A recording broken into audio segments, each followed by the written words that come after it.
Welcome to the Self-Defense Warrior Podcast, where our hosts, Jeffery Wilson and Pat Miletich, probe the minds of experts from a vast spectrum of knowledge on how to best prepare for the inevitable emergency situation to come.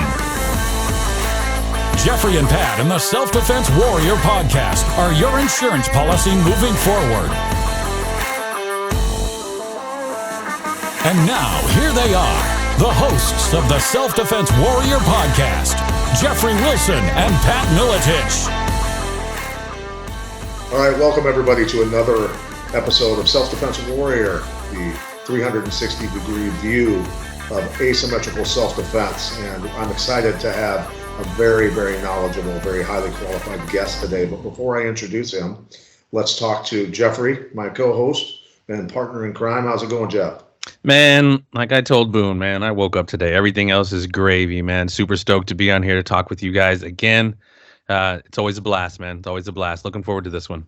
Good. So let's bring in Boone Cutler. He's a guy that's obviously a combat veteran, has been through quite a bit in his life. He's an author. Voodoo in Solder City, I believe is the name of the book. Also a columnist, a music video director. That's pretty cool. And you also went through 2 years of recovery at Walter Reed Hospital, Boone. Tell us about, number one, welcome to the show. We're very excited to have you, sir. But I want to hit right off just kind of what you've been through and talk a little bit about your injuries and those 2 years at Walter Reed Hospital and all the chaos that was circling around those days at Walter Reed as well.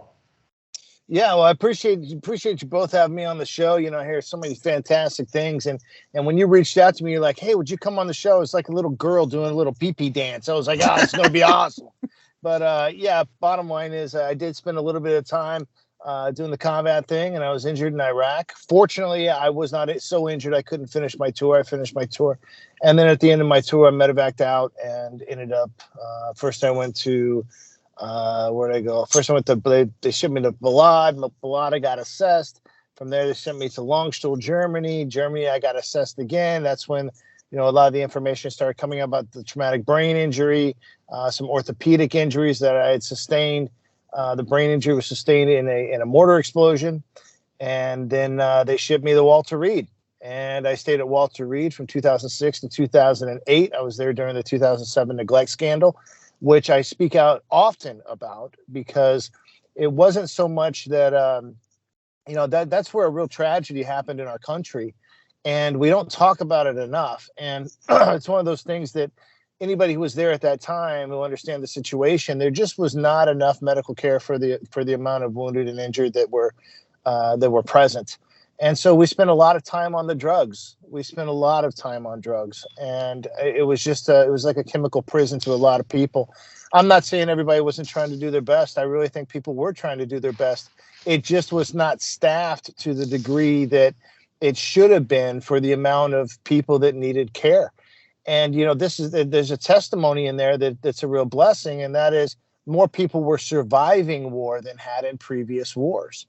The fallout or the secondary effects of that were there just wasn't enough care to take care of the people that were surviving.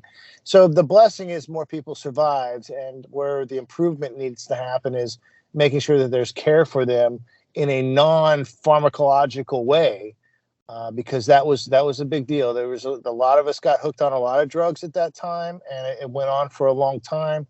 So, I do a fair amount of public speaking about that and what are the alternatives, because there are a lot of alternative therapies that are not seen as mainstream. But I can tell you from a guy who's literally been through every modality and every medical treatment that they had to offer at that time, that the alternatives worked better. And they're oftentimes scathed. They're oftentimes put down. People are oftentimes ridiculed for trying something different. And I can tell you the stuff that was different was the stuff that worked.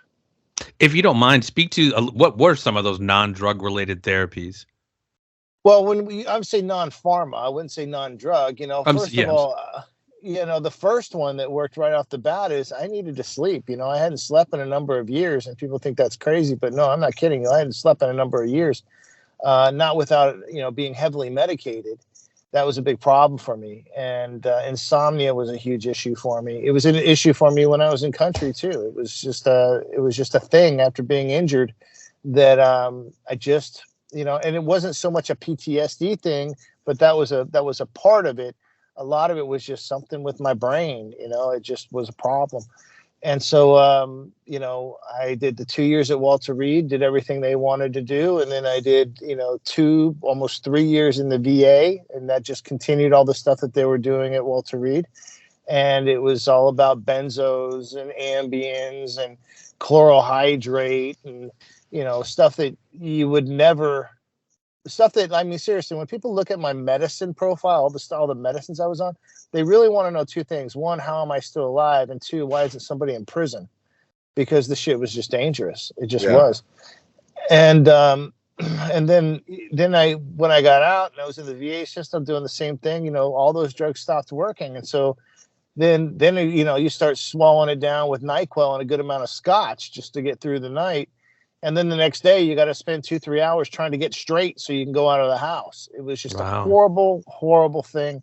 And the drugs exacerbated the head injury, tremendously exacerbated the head injury. And I can go into how benzodiazepines and PTSD, or at least combat-related PTSD with TBI, can be really super, super dangerous and actually increase suicidal ideation, and the ability to carry through with the suicides. So that's an issue. But the first things right off the bat that worked is I got myself checked into the VA hospital, into their psych ward. And I said, I'm not taking any more drugs. And they said, you have to, you'll go crazy. And I was like, fuck you. The door is locked. Let's go crazy and see what happens here. and I was behind 2 locked doors. At that time, you go on the psych ward and they have like the general pop side, the general population side. And then they got we need to keep these guys away from the general population side.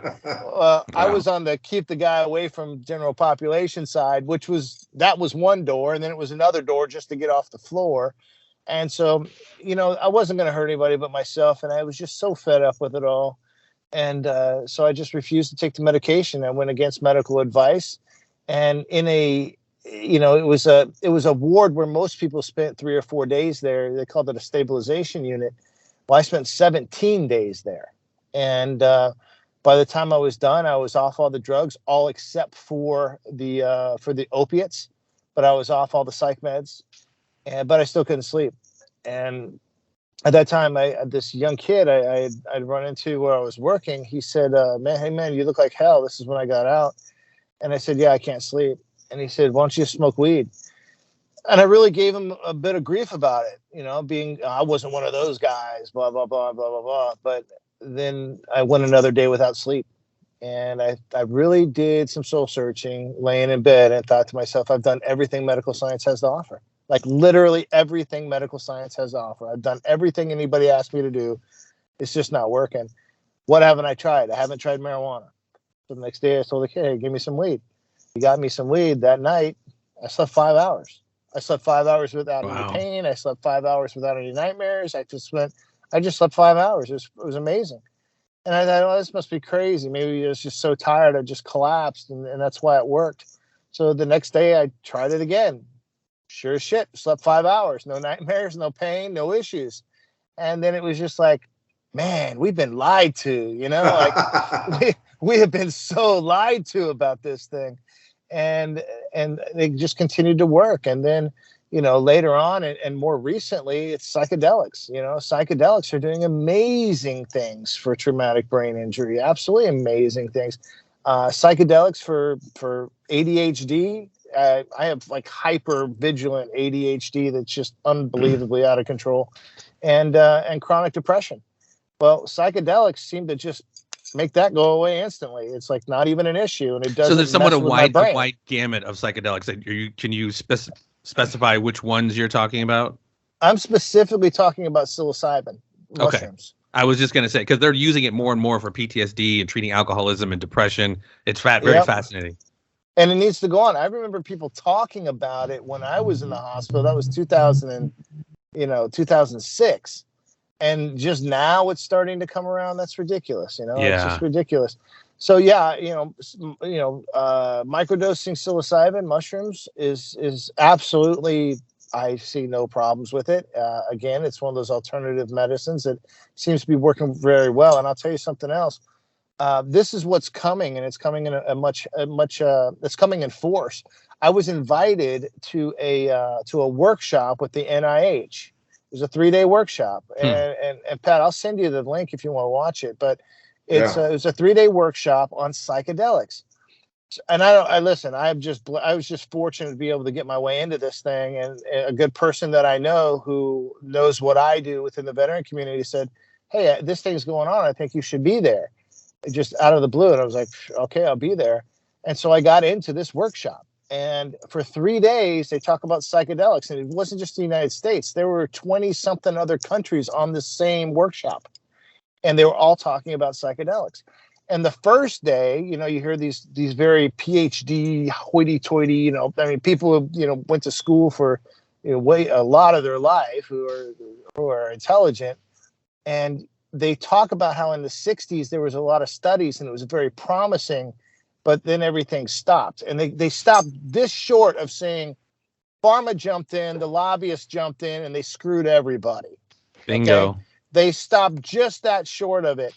And then they go on with the workshop, and I'm there just trying to understand half of what people are saying. But I did understand that they say psilocybin, they said LSD, they say DMT, they say ketamine. Ketamine they refer to as the new psychedelic. The other ones they just refer to as psychedelics. And they talk about all of it, and they talk about how it's been positive in all their different countries, and it's something that should be pursued. And then by the last day of the workshop, they all kind of agree, okay, we've made our case. How are we going to roll this out here? And, this is, don't feel guilty on making money by investing in psychedelics for medical purposes. Don't feel bad about that at all, because I think it's a very positive thing. And the ultimate thing is by the last day, they talked about set and setting. It's not something you should just prescribe and send somebody home. It should be, in a guided way. Controlled environment. A controlled environment. And they were even so open-minded as to say, well, what about Native American rituals with a shaman? Is that set and setting? And most of the people on the call were like, yeah, that meets the requirement for set and setting. Now, will it roll out that way? Probably not. But it was discussed, and I could tell you it was very positive. And like I said, I'll send you a copy of the entire workshop. Listen to it for yourself. Bring coffee. It's a little dry, and it's really long, but it's worth your time to understand what the people who make decisions are talking about. And just a few years ago, I remember the first time I talked about cannabis on social media, it was crickets. Nobody said anything. But now it's very common knowledge within the veteran community for PTSD, for sleep, to get away from pharma and smoke weed. It's very, very common.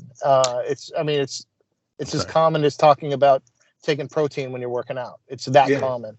Well, when we talk about alternative medications, medicines that are plants, organics, right? Because for thousands of years, mankind had accumulated a vast amount of knowledge about what roots and mushrooms and plants and flowers, the different ones that aided mankind in healing and staying healthy. And then, roughly 100 years ago, a guy named Rockefeller comes in and donates a bunch of money to prestigious medical schools and changes their doctrine and says you're going to prescribe, petroleum-based medications, and then called us the nut jobs who, want to use organics that were created naturally because they couldn't patent them. They went out, sent their scientists out to collect all these plants and mushrooms and flowers and isolate the molecules that did the healing, and then created synthetic versions of them and patented them, and then called the originals that were created by God alternative. And it's 100 years of straight lunacy that has gone on, and so I want people to understand that, a lot of people are waking up and seeing through this stuff, but we can see the people around us because 70% of Americans are currently on at least one pharmaceutical drug. And I'm at grocery stores with another veteran-owned group, that owns a supplement company and does downrange excursions is their nonprofit. Good. Yeah, and I'm watching Americans shopping in these grocery stores, and 9 out of 10 of them are deformed, obese, mentally. You can tell they're just mentally not with it anymore, and they're systematically being degraded, and it's horrible to watch. And the the agronomists of America, the horticulturalists, the doctors, the scientists, the chemists are only educated in these synthetic chemicals, and they don't know about organics. They're not educated about the originals, the organics, and the power of them. And I've had some very colorful conversations with some folks from those worlds, I can tell you. Brother, look at the issue here. Law schools don't teach the Constitution anymore, and medical schools don't teach about anything that's not pharma. Guys, we're getting screwed. Like literally, as a country, as a people, as humanity, we've gotten screwed. And there's a huge awakening now. I think people are getting over it. They're getting over it really quick. I think that tipping point is just about here. And I know people who are healthier that use psychedelics and cannabis as opposed to 10, 15 different pharmaceuticals than I do the opposite. The people that I know are on the pharmaceuticals. They're not happy. They still don't get good sleep. They're asking their doctor for the next drug because this isn't working anymore, and the doctor's happy to do it. And I'm not really blaming the doctors. At some point, it is their responsibility to figure out. You took a Hippocratic oath that says do no harm. Well, guess what? This shit harms. It does. It absolutely harms. And I'm not saying people got to stay baked out of their mind all day. We're not talking about that. We're not talking about that at all. So people try and twist it whenever I talk about alternative medicines. They're like, oh, you just want to be a dope smoking hippie and drop acid. And I'm like, well, no, but if I did, fuck you. Maybe I just do, but I don't, and that doesn't happen. But my life, again, I can attest to the fact that literally for 5 years, I did everything medical science had to offer. And now when I look at benzos, I remember smoking weed thinking to myself, this is everything they told me benzos would do. That doesn't happen. And you're always, like cannabis, you're always using the minimal amount. If you drop yourself a Xanax bar, you're committed to that dose, whatever that is. Oh, yeah. But if you, smoke a little weed, well, you might have like 2, 3, 4 hits and be like, I'm good. You're taking the minimal amount. It's not like somebody's stuffing a whole joint up down your throat. You know what I mean? You're taking the minimal amount. It really is the method for minimalists. And people don't get that. They don't get that. When it's so crazy, man, over the years, like Pat, you brought it up, like the concerted effort to demonize what's been around for many, many, many years. I remember back in the day, the whole, what was it, the reefer madness videos of the 50s and 60s, like, the crazy guy, wanting to rape a woman and jump out the window. It's like the horrible job they did of PR of trying to demonize these things. And like you said, you both have said, everybody's starting to wake up now. And I think it's the ubiquitous nature of the education that's going on, the podcasts such as these, where people are like, wait a minute, this isn't as bad as what everyone says. And Boone, people like you who've testified, like, no, I've been through the fucking pharmacological superstore of all the bad shit that didn't work. This stuff actually works. And like I said, psilocybin's now being treated. Ketamine's being used to be treated depression. People are starting to begin to understand these alternative applications of a lot of these things that have been demonized for so long. Are we going to get everybody to wake up? No, because so many of them bought into all of this notion of, like you said, oh, you just want to be a dope smoking hippie. Like, no, unfuck your mind for a second and realize I'm telling you as somebody who's went through all the bad stuff, this actually works. And you're one of many who's testified or has testimony of like, no, this actually works and the other stuff didn't.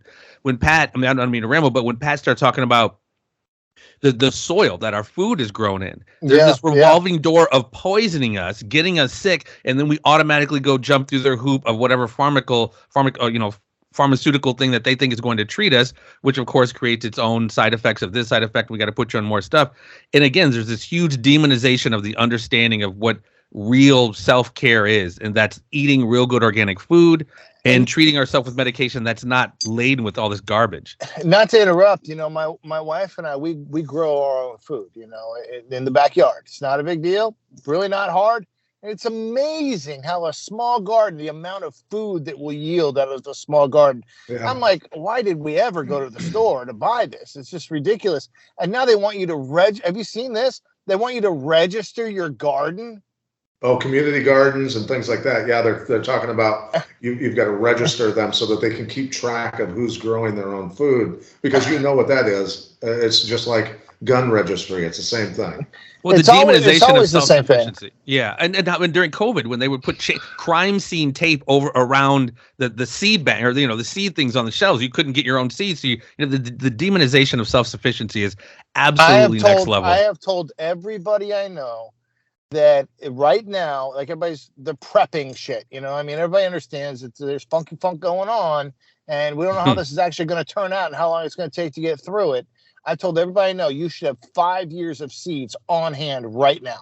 Yeah. Right now, you should have 5 years of seeds on hand, because that's going to be an issue at some point. Yeah, and knowing how to, take a couple of the tomatoes, slice them, take all the seeds out, separate them, dry them out on paper towels, on all the plants that you grow. And you can use those seeds over and over and over for years to come. And that's something that's obviously super, super important to be able to do. Now, getting back to the marijuana thing, I always try to look under the surface of what's happening. And we're seeing a lot of kids die from fentanyl-laced marijuana. And in my belief, it is a deliberate act to demonize and scare the shit out of people about marijuana, to kill a bunch of people, and they have no problem sacrificing a bunch of kids who are accidentally getting into fentanyl-laced marijuana just to give it a bad name. You can see it happening. Yeah, I think that's a big part of it. I think the other part of it is its disruption. If you look at it as a military operation, as a covert action or covert influence operation, it's this disruption, because where is it coming from? It's coming from the South. Okay, it's coming through the drug cartels that are being fed by the Chinese Communist Party. So when you do look underneath the whole thing and you draw it back, okay, why does that happen? Well, that happens to disrupt the country. That happens to disrupt the way it's to overload medical systems, to cause grief, to cause disruption. And so you pull that thing all the way back, and the first step is it's coming in through the cartels. The second step is, where are the cartels getting it? They're getting it from the Chinese Communist Party. They're getting it from the CCP. They're getting it from China. So, this is an ongoing warfare that's happening with the CCP as part of their unrestricted warfare doctrine. And it's going to continue. It's happening literally everywhere.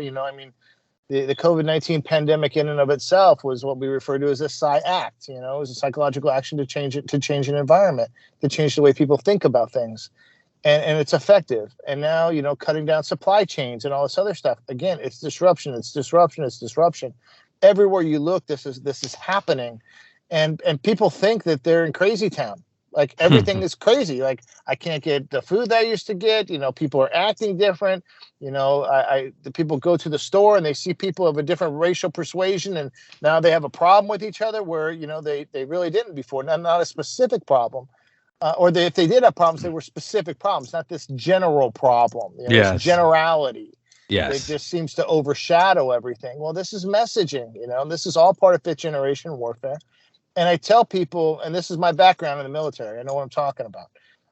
But this is what I tell people. If you feel like your world is in crazy town, just do us all a favor. Go look up something called irregular warfare, then look up hybrid warfare, and then look up unrestricted warfare, and then read about fifth generation warfare. It's very simple to do. If you do that and look around you, if the definitions of these things resonate, well, then you are in an active war environment. This is what's happening. It's the war of perception, the war of narratives. It's about disrupting a country with its own people. It's about disrupting the politics with its own people. It's taking over a country from within, which is a lot cheaper than dropping the nuclear bomb on somebody, but it causes the same effects. Now, when you talk about, this fentanyl lace this and fentanyl lace that, or just, fentanyl coming into the country, that is coming in from a certain place. And who's not protecting the border? See what I'm saying? Okay, who's not protecting the border? It's two people. There are really one, or two groups that are really one. You have the RNC and you have the DNC. Well, together they make the Uniparty. And if you research what a uniparty is, you come back to the Vanguard Party, which was designed by Lenin. It's a Leninist movement. It's to take political parties, take the people in the political parties to preserve and to preserve and to create a globalist agenda, to forward a globalist agenda, and then the two parties become one. And guess what? You're in a socialist environment that's moving towards communism. And it's going to go that way. First, you have to start with the conditions of the environment. The conditions of the environment 10 years ago would not do that because people had things. People had supply chain. There were no supply chain issues. But as people have less and have less and have less, they start to desire. And then somebody's going to step up and go, you know what? If we collectivize everything, we'll all have enough. You just have to give up a few rights. That's the game, guys. This is the move. This is what we do other places. This is what's being done to us. Go look up irregular warfare, hybrid warfare, unrestricted warfare. Do a little research on 5th generation warfare and just ask yourself. Don't take it from me. Who am I? I'm some asshole on your fucking podcast. Don't take it from me. Go just look at it and then ask yourself with your, with a good amount of reasoning, use your critical thinking skills and say, does this shit fit? If it fits, now you know what the fuck is going on. It's not crazy town. This stuff is not random. It's not ambiguous. It is doctrine. Well, and like you said, it is our previous conversation or before we got on air. This is definitely by design. And as Pat, part of our tagline of our show is the asymmetrical approach to all the different threats in the world. On our previous podcast, we talked about asymmetrical warfare. It's way from a PR standpoint and from a financial standpoint, it just costs too much damn money and it looks really bad to be lining people up, blowing people up. But when you start talking about asymmetrical warfare, whether it's propaganda, covert ops, financial stuff, the grid, etc., it might be different, but it still has its same effect. And we are seeing it play out right in front of our eyes. And it's less easy to discern. We know when a bomb's dropped, okay, that is an act of war. But some of the stuff we've seen during our conversation with G. Edward Griffin, talking about his interview with Yuri Bezmenov and ideological subversion, this has been going on for decades. It is basically soft kill weapons, silent weapons for silent wars, and you don't see it happening, so it's hard to discern it. But like you said, the impact is still the same. We're still dealing with the impact of it. I think it will be interesting at some point in time if guys like you with your podcast and myself with the work I'm doing on the side and the people I do it with, if we can get ahead of this fast enough so people understand that they are the weapon. Okay, they are the weapon. Their mind is weaponized. And if you don't want to be weaponized, there's things you can do to prevent that. But you have to be willing to accept the fact that this environment is the environment that you're living in. And again, just people need to go research these things that I talked about: irregular warfare, hybrid warfare, unrestricted warfare, 5th generation warfare. It all fits under the umbrella of 5th generation warfare. Sure. Hybrid, unrestricted, and irregular. Nonlinear, Yeah, they all fit under the same umbrella. But if you see that happening after you do your own research, then you have to ask yourself, okay, how do I protect myself? And we'll have that conversation. We'll come back on here. We'll have that conversation. I'll bring a very good friend of mine that I'm doing some work with, and we'll have that conversation about, hey, how do you protect yourself? Sure. Well, and first off, we've got to start with health. For a lot of people out there, that again, we got to go back to the power of organics and concentrated organic nutrients that we're not getting from our food anymore.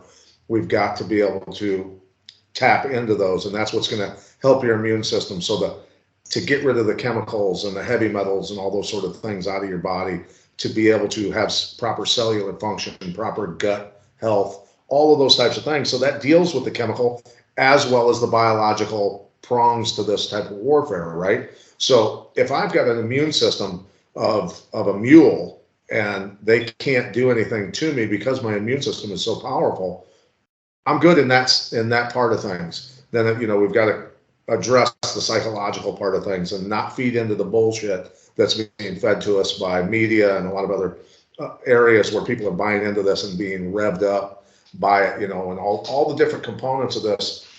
But it all starts with health. We've got to be able to stay healthy through all of this stuff so that we're not vulnerable in that way. If people are stocking up on ammo and guns, well, that's great. I'm just telling you, though, we're probably not going to invade ourselves. But what we are going to have to do is we're going to have to eat. through this entire process. And we're going to have to eat healthy because we're taking care of ourselves, and we're going to have sustainability. It's a very big thing, like what you're talking about, Pat. Sustainability. Are you sustainable on your own? And if you're not, how do you get there? Well, it starts with food. Food, shelter, warmth, right? What's at the top of those three? Food. You got to have that every few hours. And good water. And good water. And so if you're not starting there, you're already behind the power curve. I mean, you're not behind the power curve. You're screwed up. And so that's an issue. That's a real issue. So yes, sustainability is an issue. As much as people want to go buy ammo and all this other stuff, I think that's great. Go buy ammo. I'm a huge gun nut. So yeah, go buy the ammo. We'll go hang out together. But when we're not shooting, at some point in time, we got to eat. Are you doing what it takes to be sustainable with your own nutrition, with your own health, with your own medicine that you can grow for yourself? Self-sustainability and having a good circle of trust is literally going to be half the battle. Well, and like Pat has said before, I mean, we allude to health so often on this show. Let food be thy medicine, and medicine be thy food. If you're not here because your health has been compromised, then your guns, your storable food, everything else, your rounds are just sitting there collecting dust. It starts with us being here because we're healthy enough to be here. Yeah, I mean, people have seen. Guys, I gotta explain things. This will make it very simple. This isn't going to be like Red Dawn. Okay, everybody thinks Red Dawn because they saw the movie. It's going to be more like the French Resistance. Okay, go study that. That's a little bit more like it's going to be, as opposed to Red Dawn. So take Red Dawn out of your brain housing group, put it in the back, shuffle it back there, put in here, go study the French Resistance. Was just talking to my best friend today about the French Resistance, bro. That's so crazy. You just said that.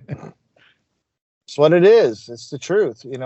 People have to change the way they believe things will occur. We're talking about fifth generation warfare. That whole Red Dawn thing, that's third generation. Seriously, that's third generation warfare. We're 2 generations beyond that now. That's not how the fighting is done. And just like we have generations for people, like you've got Gen X, you've got boomers and millennials, well, there is equally generations of warfare. You've been listening to the Self-Defense Warrior Podcast with Jeffery Wilson and Pat Miletich. Watch the complete interview on Red Voice Media Premium using the link below, completely uncensored and ad-free. Not a member yet? Try it for $1.